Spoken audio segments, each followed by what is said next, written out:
इस कार्यक्रम के प्रसारण सहयोगी हैं श्री दिगंबर जैन बड़ा मंदिर, B73B, सेक्टर 27, नोएडा, उत्तर प्रदेश। संरक्षक श्री महावीर जैन, संरक्षक डॉक्टर SP जैन, संरक्षक श्री राकेश जैन, अध्यक्ष श्री पवन कुमार जैन, उपाध्यक्ष श्री निर्मल कुमार जैन, सचिव श्री अजय जैन, कोषाध्यक्ष श्री सुभाष चंद्र जैन, महासचिव श्री चंद्र प्रकाश जैन, प्रबंधक श्री सुबोध कुमार जैन, सदस्य श्री संदीप जैन, सदस्य श्री प्रमोद जैन, सदस्य श्री दिनेश जैन, सदस्य श्री राजीव जैन, सदस्य श्री MP जैन।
अक्टूबर 2016 को हमारी जो छुल्ली का शुभारंभ माता जी हैं, उन्होंने लुधिरो चतुर्मास में दिल्ली के में दीक्षा प्राप्त की। लगभग 8 वर्ष पूर्व, 8 साल कंप्लीट होकर 9 का चालू हो गया।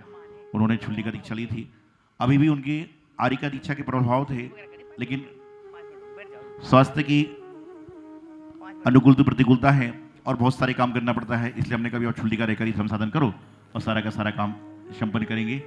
इसी क्रम में आज पुनश्च गुरु पूर्णिमा के अवसर पर, शरद पूर्णिमा पर हमारे ब्रह्मचारी अशोक जी क्या बन गए? अब जोर से बोलो ना, अब तो नाम मुनि शुभचंद्र सागर जी महाराज बन गए। हमारी छुल्ली का शुभ मार्गमती जी क्या है? इनको मैंने मार्ग दिखा दिया था, लेकिन इनको मार्ग पे चला दिया। अब इनको चिंतन करना है, मोक्ष मार्ग का चिंतन करना है, इसलिए इनका नाम क्या हुआ? आरिका शुभ चिंतनमती माता जी। और साधना जी तो अपनी चर्या में लगातार रहेंगी, इसलिए इनका नाम क्या हुआ? साधना जी से आरिका शुभचर्या मती माता जी हो गए। इन्होंने राग से वैराग्य को धारण कर लिया। जो गुरुदेव ने समय दिया था, आदेश दिया था, उसी मुहूर्त पे, उसी नक्षत्र पे सारा मांगलिक कार्य हम लोगों ने यहाँ पर संपन्न करने का प्रयास किया। एक बात आपसे पूछता हूं, दीक्षा आपने देखी, देखने के बाद कैसा लग रहा है? एक बोल रहा मैं कुछ बोलूंगा नहीं, बोलूंगा अच्छा लग रहा है तो आप बोलोगे ऊपर आ जाओ। यदि मान लो कोई बोलेंगे अच्छा लग रहा है तो महाराज बोलेंगे आ जाओ, और बोलेंगे अच्छा नहीं लग रहा है तो फिर क्यों नहीं लग रहा है सारा।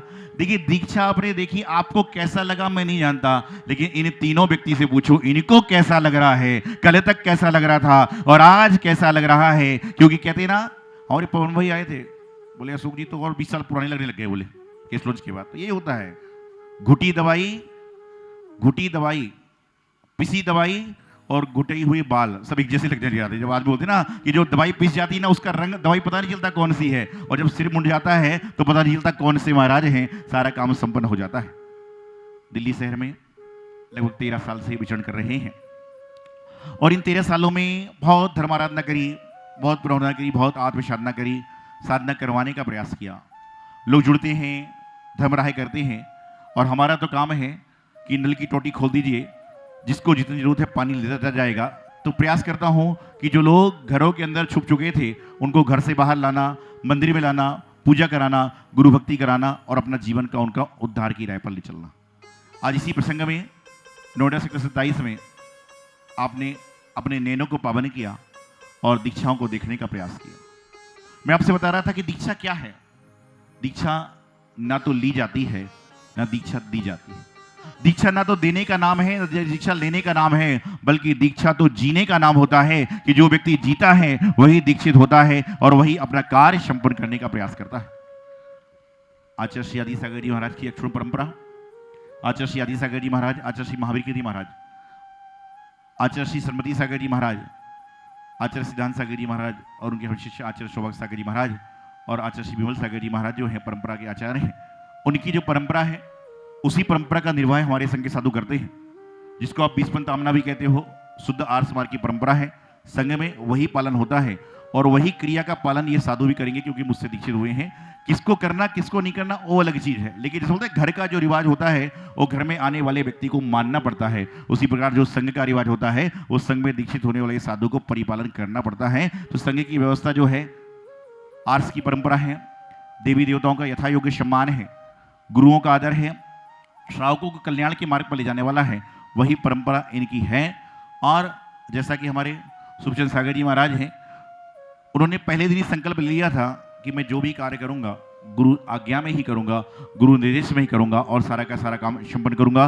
साथ ही साथ में शुभचिंतनमती माता जो कि संग में रह ही रही थी, और शुभचर्यामती माता जी वो तो समर्पित हैं ही, उनकी खोलने की आवश्यकता कोई चीज़ की है ही नहीं। तो सारा का सारा काम इन्होंने अपने जीवन का संपन्न करने का प्रयास किया है। बोलना तो मैं भी बहुत कुछ चाहता हूँ, और बोलने बहुत सारे लोग कुछ चाहते हैं, लेकिन अभी बोलने का टाइम नहीं है, बल्कि समझाने का टाइम ये है कि जो इनके जीवन में 5 महाव्रत, 5 समिति, 5 इंद्रियों, 6 आवश्यक और 7 विशेष गुण का आरोपण हुआ है। अर्थात ये क्या है, 28 मूल गुण के धारी मुनि आरिका हो गए। हमारी संघ परंपरा में आरिका माता जी की पूजा होती है, परिक्रमा होता है, पाद प्रदर्शन होता है। तो वही हमारे शिष्यों की व्यवस्था रहेगी, जो हमारी गुरु परंपरा आचार्य आदि सागर जी महाराज से आचार्य सिद्धांत सागर जी चलती रही है, वही यहाँ पर भी चलेगी। मुनि महाराज की पूरी प्रॉपर अष्टद्रव्य से पूजन होगी। कहीं कहीं लोग अर्घ चढ़ाने लग जाते हैं, लेकिन इस संघ की व्यवस्था में नहीं है। मुनि की पूरी व्यवस्था होती है, और वही होती है। कई जगह लोग आज दिल्ली में सिस्टम चल रहा है, अर्घ चढ़ा के निकाल देते हैं, लेकिन संघ में ऐसा नहीं है। जो संघ की व्यवस्था है, जो हम पालन कर रहे हैं, जो क्रिया हम कर रहे हैं, वही हमारे शिष्यगण उसको अक्षरशः पालन करने का प्रयास करेंगे। संघ प्रयास यही करता है, कहीं भी संघ जाए समाज से लोग जुड़ें। कभी भी संघ के जाने के बाद समाज में कोई ना विवाद होते हैं, ना कोई समस्या होती है। यदि मैं इनको कभी आज्ञा देकर धर्म आराधना को भेजूंगा भी तो ये भी जो मैंने काम किया है वही काम करेंगे कि जन जन को धर्म का संस्कार देंगे और समाज में ऐसा काम करेंगे कि हित मित प्रिय वचन लोग बोलें और अपनी आत्मा का कल्याण करें। यही काम हमारे शिष्य लोग कर रहे हैं। चुल्लिका शुभारंभमती माता जी रोहिणी 24 से सुंदर से चतुर्मास कर रही हैं और वहाँ पर भी जो सुनसान भूमि थी उसको उन्होंने उपजाऊ बना दिया और वहाँ पर हरा भरा सारा काम करने का प्रयास कर रहे हैं। और वही काम हमारे सौभाग्यवती जी, शुभमती जी, शुभमंगलवती जी, शुभकीर्ति सागर जी, शुभबाहुली सागर जी, शुभलाभ सागर जी और शुभकामना सागर जी या अन्यत्र जो साधु बाहर हैं वह करने का प्रयास कर रहे हैं। मैं दीक्षार्थी से एक बात कहना चाहता हूँ, जो उनके काम की बात है और आपके काम की सुनने की बात है, कि आपके जीवन में बहुत सारे गुरु बनते हैं। पढ़ाने वाला गुरु होता है, व्रत देने वाला गुरु होता है, प्रतिमा देने वाला गुरु होता है, लेकिन गुरुदेव कहते हैं कि जो आपको मुनि दीक्षा का संस्कार देता है वही आपके जीवन के सबसे बड़े गुरु होते हैं, क्योंकि मुनि दीक्षा का संस्कार आपको हर कोई नहीं दे सकता है। तो आज आपको हमारे द्वारा दीक्षित होकर संस्कार हो गए, तो पुराने आपने क्या क्या किया स्मृति थी, लेकिन अब आप क्या क्या करने वाले हो ये आपके जीवन का आनंद होगा। तो आप पूरा आनंदमय जीवन जिए। आपने बहुत सारा ज्ञान अर्जन यहाँ प्राप्त किया है। हमारे मैं तो आपको बताऊं कि जितनी दीक्षार्थियों की साधना की काल है ना, अब हमारी शुभ चिंतनमती माता जी के उपास व्रत देखोगे तो मैं तो अपनी उम्र ही देख रहा था कि 42 साल में इतने दिन नहीं होते जितने उनने एकासन उपासन कर लिए। मतलब हमारी जितनी उम्र है उतने तो उपासना एकासन कर चुके हैं सारे के सारे। भैया साधना करते हो, ये सब चीज़ें हैं, समय है, संजोग है, तो जो भी है सारा का सारा काम करेंगे। और आज चासे इनाम क्यों रखे गए? क्योंकि आज चंदा प्रभु का बार है। 17 को 7 और 1 करो तो कितना होता है? 8 होता है। 8वें नंबर के भगवान कौन से हैं? चंद्र प्रभु भगवान है। शरद पूर्णिमा है। शरद पूर्णिमा क्या निकलता है? पूरा चांद निकलता है। तो संग में भी एक चांद हमारे सुखचंद सागर जी का उदय हो गया कि शरद पूर्णिमा पर वहां पर चांद उग रहा था, कल से चालू हो गया। और यहाँ सुखचंद सागर जी आ गए। एक भाव बनाए थे कि जो नाम पहले का रखेंगे उसी नाम के रखेंगे। तो वहां पर जब दीक्षा हुई थी जनकपुरी में तो शुभ मुहूर्त और शुभ मंगल रखा गया था। तो यहाँ पर हुआ तो चासे नाम रखे गए हैं सारे। तो शुभ चंद्र सागर जी महाराज और चंद्र 8वें नंबर के मुनि हैं, इसलिए 8वां नंबर भी चंद्र भगवान का था। उसके बाद में शुभ मार्गमती माता जी मार्ग पर चल रही थी, लेकिन अब चिंतन करना है तो शुभ चिंतनमती माता जी और साधना जी को अपनी चर्या ही करना है और वो और कुछ नहीं करना है, इसलिए उनका नाम शुभ चर्यामती नाम रखने का प्रयास किया है। तो इनकी दीक्षा सुख शांति समृद्धि आने वाली हो। इनके द्वारा धर्म की प्रभावना होगी कि नहीं होगी मैं नहीं जानता, लेकिन इतना मैं जरूर कहता हूं इनके द्वारा कोई भी धर्म की आप प्रभावना नहीं होगी। ये पक्की बात आप जान के रखिए। प्रभावना करें ना करें कोई बात नहीं, लेकिन जिन धर्म को धारण करके कोई आप प्रभावना ना करें। और जो संघ की परंपरा है, संघ की व्यवस्था है, वही चलेगी और वही चलती आ रही है। संघ में ना तो कभी किसी को जबरदस्ती की जाती है, संघ में सब स्वतंत्र हैं। सिर्फ ये कहा जाता है कि आप अपना कार्य करिए, अपनी चर्या करिए, जो करता है करने दो। क्योंकि हमारे गुरुदेव कहते हैं कौन किसी को क्या देता है, कौन किसी से क्या लेता है, 2 शब्द प्रेम के बोलो आपकी जेब से क्या जाता है। प्रेम के शब्द बोलिए, आपका कुछ भी नहीं जाएगा। और आचार्य बात बताई कि बोले कोई कुछ भी करे हमको क्या लेना देना, कोई कुछ भी कहे सुने हमको क्या लेना देना, और जो अपने में रम गया उसको दुनिया से क्या लेना। तो जब अपने में रम गए हो तो दुनिया से क्या लेना है। तीनों दीक्षार्थी को एक बात बस कहना है जो महत्वपूर्ण बात है, वो सब साधुओं के लिए भी है, ग्रस्तों के लिए भी, त्यागियों के लिए। कल गर्धन बलय विधान में बात आ रही थी क्रोध के बारे में।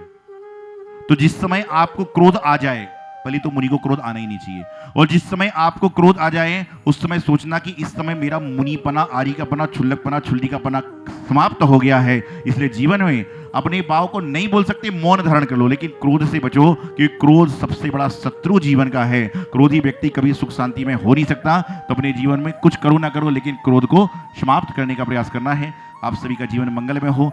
दीक्षा लेने वालों का तो मंगलमय होगा ही होगा, लेकिन दीक्षा देखने वालों का भी जीवन मंगलमय हो। इनके परिवारजन आए हैं, नातेदार आए हैं, बहुत सारे लोग जगह जगह से आए हैं। सभी के लिए हमारा बहुत बहुत मंगल आशीर्वाद है, मंगल साधुवाद है। इसी तरह से आपके जीवन में सुख शांति समृद्धि बनी रहे। सबसे बड़ी बात, नोएडा सेक्टर 27 जैन समाज जो बड़े बड़े काम को छोटे से रूप में करने का प्रयास करे, कितना ही बड़ा काम हो लेकिन छोटे से हाथ में लेकर सारा काम कर लेती है, उसका उदाहरण आप देख पा रहे हैं। हमारे पवन जी उनकी टीम है, साथ साथ में पवन जी के साथ जो हमारे अभिषेक भाई हैं। मंदिर की एक व्यवस्था होती है, लेकिन सुबह से शाम तक जो है, कई बार तो रात को 12 बजे मेरे कमरे से जाते हैं और सुबह 5 बजे फिर आ जाते हैं। तो सारा का सारा काम यहाँ पर संपन्न करते हैं। ये भी गुरु भक्ति है। ये तो कोई व्यक्ति अपना काम करता चला जाता है, सारा काम संपन्न करने का प्रयास करते हैं। यहाँ उपस्थित लोग हैं, यहाँ के लोग हैं, और साथ में हमारे हर कार्य में हमारे साथ में हमेशा रहने वाले हमारे पंडित सतीश शास्त्री जी हैं। तो लगातार मेरा कोई भी कार्य हो, कहना चाहिए ना कि किसी का कार्य श्रीफल के द्वारा उद्घाटित होता है, लेकिन हमारा कार्य तो सतीश जी के आने के बाद ही चालू होता है। लोग कहते हैं श्रीफल चढ़ा के काम करो, हम कहते हैं भाई सतीश जी को लाओ, जब सारे काम हो गए, बड़े बड़े काम छोटे हो इनसे होते हैं। हमारे भैया रवि कीर्ति जी जो हैं लगातार सारा काम करते हैं, कई सालों से संघ में सेवा कर रहे हैं। हमारे मनोज भाई जी सोनीपत निवासी हैं, और अभी तो भैया हैं, पता नहीं अगली बार आपको मिले तो मुनि महाराज देख के मिल जाए, कैसे मिले, तो इनके भाव प्रबल हैं। और मैं देखता हूँ सबसे बड़ी बात सौम्य छवि है, कोई चक्करबाजी नहीं, आए बैठाए बैठ गया, सारा काम हो गया। हमारे पारस भाई जी वहाँ पर मिले थे हमें राजा बाजार में, और जब से बस जब भी कोई आदेश होता है तुरंत पालन करते हैं। परसों शिखर जी में दीक्षा देखी, आज झांसी में पुष्कर झांसी में देखी, और यहाँ पर दीक्षा देखने के लिए आए। साथ साथ में हमारे जो लोग और हैं, हर्षित भाई जी आदि आदि हैं, सभी लोग सारा काम संपन्न करने का प्रयास कर रहे हैं। और साथ ही साथ में हमारे जो एक किताब होती है, आप क्या कहते हो, कोई पूजन करता है, कोई पाठ करता है, लेकिन जब दोनों को मिला लें तो पूजन पाठ प्रदीप बनती है। ऐसे हमारे प्रदीप भाई जो पीयूष जी हैं, पूजन पाठ प्रदीप जिन्होंने लिखी है, संग्रह किया, वो भी आज पहुंचे हुए हैं, सारा का संपन्न करने का प्रयास किया है। मंजुला जी हैं, जयमला जी हैं, सभी लोग पहुंचे हैं, तो सभी के लिए मंगल आशीर्वाद है। अब बस 5-7 मिनट में इनको मुख शुद्धि का कार्यक्रम कराएंगे, इनकी वस्त्र भेंट कराएंगे, और हम लोग सारा काम संपन्न करने का प्रयास कराएंगे। तो सभी लोग जितना अभी रहे हैं उतनी अच्छे शांति से बैठना है और सारा काम संपन्न करना है। बहुत सारी समाजें आई हुई हैं, एक एक समाज का नाम लेना संभव नहीं है, लेकिन आपको बताऊं, इस साल जब चतुर्मास की बात चली थी तो कहते ना हेड और टेल की स्थिति थी कि हेड आएगा तो वहां जाएंगे, टेल आएगा तो वहां जाएंगे, लेकिन सिक्का जमीन में गिरा तो कहां जाएंगे। तो इस साल पूरा का पूरा भाव संघ का था, मन का भाव था कि जो इस साल का चौमासा हो करमपुरा में ही हो। पूरी भाव थी, करमपुरा वालों की पूरी भावनाएं भी थी, लेकिन संघ बड़ा है, व्यवस्थाएं बड़ी हैं, तो कुछ व्यवस्थाएं अव्यवस्थित हो गई। लेकिन यदि सब कुछ सही रहेगा तो हम करमपुरा 4 महीने को नहीं जाएंगे, 1 साल को जाएंगे। यदि सब कुछ सही रहेगा तो करमपुरा हम 4 महीने को नहीं जाएंगे, 1 साल को जाएंगे, अर्थात 2024 में जाएंगे और 2025 में वापस निकलेंगे। तो नया साल करमपुरा होने की संभावना है, यदि सब कुछ सही रहेगा। तो जो है सारी की सारी बात है कि भाई 4 महीने तो 1 साल को देंगे, उनको सारा का सारा काम संपन्न करने का प्रयास करेंगे। और अब देखिए चूंकि संघ बढ़ गया है तो अब लोग सो जाने वाले लेंगे, भाई 4-4 मुनि महाराज जी, 4-4 राजी का भी है। लेकिन वो तो हमारे सुंदरलाल जी बोलते हैं, बोले महाराज जी पहली बार आए जब एक संत निवास बना था, जब आप 2 साधु थे, दूसरी बार आए तो बड़े संघ आए तो दूसरा संत निवास बन गया, तीसरी बार आओगे तो तीसरा ही बन जाएगा, कोई प्रॉब्लम नहीं है, सारा का सारा काम संपन्न करते हैं। तो सभी का जीवन मंगलमय हो, यही मंगल शुभावना गुरुदेवाचार्य सिद्धांत सागर जी महाराज की।